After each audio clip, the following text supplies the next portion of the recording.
7:36 na po ng umaga, Idol. Tayo pinagpapatuloy sa ating IFM News ngayong Sabado morning edition. Bagamat may ipinalabas sa pong press release mismo, Idol, ang ating Pangasinan PNP. Kaugnay po dito dyan sa issue sa may bayan po ng Bayambang. Mas comprehensive, mas maganda.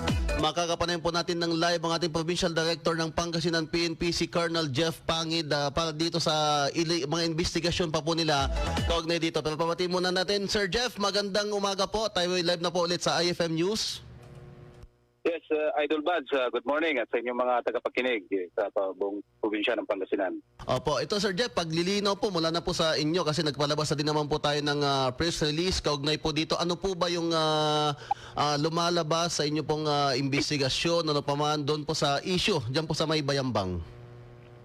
Yeah, lumalabas naman po na wala namang harassment na nangyari at in all visit ng ating mga kapulisan doon sa kay Nanay Merlita is palagi may kasamang barangay official. And yung mga barangay official is taga doon din. So kakilala rin nila si Nanay Merlita at ang kanyang pamilya.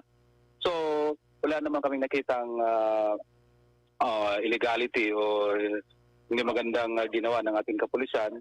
Yun lang siguro dahil sa ilang beses na pabalik-balik ng ating kapulisan dahil sa pag-check, pag-edit ng statement ni Nanay Merlita, doon siguro medyo nakulitan. Pero ginagawa kasi natin yon dahil sa kagustuhan natin na yung gusto mismo ng magpipirma ng kanyang affidavit, which is si Nanay Merlita nga, is yun yung nakasaad doon sa affidavit na pipirmahan niya sana. Opo, kasi... So, yes po. So, ang una kasing pangyayari dyan, may na-receive na, as we all know, may na-receive na directive ang ating kapulisan sa DILG na i-validate yung information sa isang news media na kung saan sinasabi doon na may 5 nagsuicide dyan sa bayan ng Bayambang. So, acting on that directive from the DILG, of course, ang ating kapulisan ay agad na nag-validate. And natuntun nga po nila itong si Nanay Merlita na kung saan nakausap nila mismo at sinabi niya dun sa ating investigator na ang kanyang asawa ay nag-suicide nga. Pero that's way back 2021 or 2 years ago pa. So yun lang yung nilalagay dun sa affidavit ng ating yung si Nanay Merlita. Wala nang iba. Opo. Anyway, Sir Jeff, ang pagkakalam ko kasi madalas ako sumama sa mga operations ng PNP, including sa police stations kasi 'di ba ibabasa yung statement as per na dinig ng police para bago niya pirmahan, naintindihan niya na tama na yun ang kanyang sinabi kaya siguro pabalik-balik yung PNP doon sa bahay. Yes, tama po 'yun kasi nga ilang beses na silang bumalik dahil ini-edit yung statement niya sana. Pero nung panghuli na, nung umaga na ng 19 at ayaw ng pumirma ni Nanay Merlita, nirespeto naman ng ating kapulisan at hindi na nila pinilit. So yun po yung pangyayari doon. Opo, baka doon po medyo lumaki doon sa issue doon sa nakulitan tapos hindi naman napinilit. Anyway, Sir Jeff, doon sa report kasi 5, nagulat din ako 5 po ba talaga yung kumusta ba? Ano bang lumalabas po sa investigation ng Bayambang PNP? Yung nga po, wala pong 5. Isa lang po yung sinasabing nag-suicide, yung it was 2 years ago. Ito si Nanay Merlita. At hinahanap pa nga yung 4 pero nag-conduct ng thorough investigation yung ating kapulisan sa bayan ng Bayambang. At actually, tinap ko na rin yung ating mga ang ating TPO, yung ibang personnel natin sa PPO na assigned sa intelligence unit at talagang wala naman po silang nahanap na iba pang sinasabing nagsuicide. Opo. With that, Sir Jeff, okay na ba? Tapos na ba ang report po natin? Kasi I believe pinagpapaliwanag yata ang DILG provincial natin sa national kay Sec Abalos?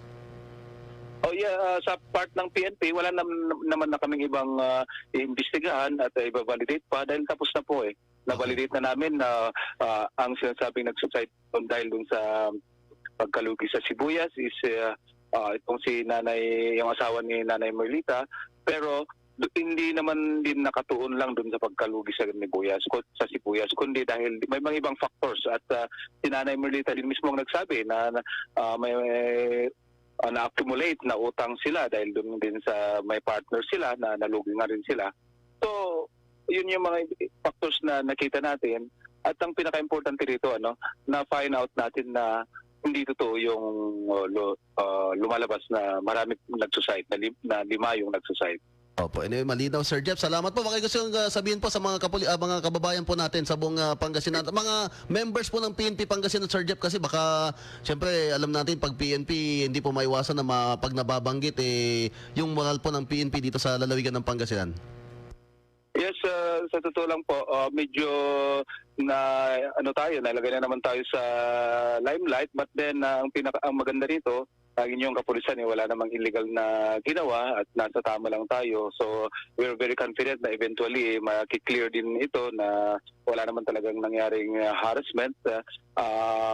Actually, binigyan ko lang ng reprimand yung ating investigator na sana kung medyo nakita sana na medyo hindi na wag nang itigil na. Kumbaga, yun lang kasi ang pagkakamali nila na bumalik pa uli sila at sana na-size up na nila na kung sa pangatlong beses ayaw na ni Nanay Merlita, di huwag na sanang ipilit, ito ba?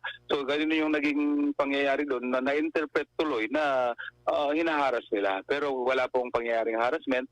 And ako mismo, Idol Buds, ay pumunta doon, nutusan ng ating Chief PNP. So pumunta ako doon sa bahay mismo ni Nanay Merlita at kasama ko po, nagpatulong ako kay ating very active na mayor ng Bayambang, si Honorable Mayor Nina Jose Tiambao, at inutusan niya yung kanyang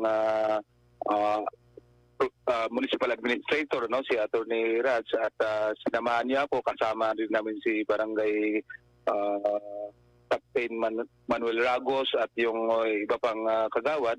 So, kinausap ko mismo si Nanay Merlita kasama yung kanyang pamilya, and in-assure ko na ang kapulisan ng Pangasinan ay never na mga haras sa kanila, at kung meron man ay huwag matakot at puprotektahan namin sila at hindi natin itutolerate kung sino man yung gumagawa ng hindi maganda. So, na-assure ko naman sila at naging maganda naman yung pag-uusap at nalinawan naman sila, Idol Buds. Opo. Anyway, salamat sa Sir Jeff sa inyong pong pagpapaliwanag. At least maninawagan po ang ating mga kababayan at mga mismo. Sana okay po ang ating pong hanay po ngayon ng kapulisan sa Pangasinan. Salamat Sir Jeff. Magandang umaga po. Yes, magandang umaga, Idol Buds. God bless po. Mga idol, si Colonel Jeff Pangid, ang ating Provincial Director ng Pangasinan PNP, kagaya ng sabi ko kanina, idol, si isang multi-awarded na PNP personnel, kagaya po ni Sir Jeff Pangid, idol. Malabo po kasi mga ganyan sa tingin ko kasi kilala ko si Sir Jeff mula naging hepe ng Ordaneta, naging hepe po ng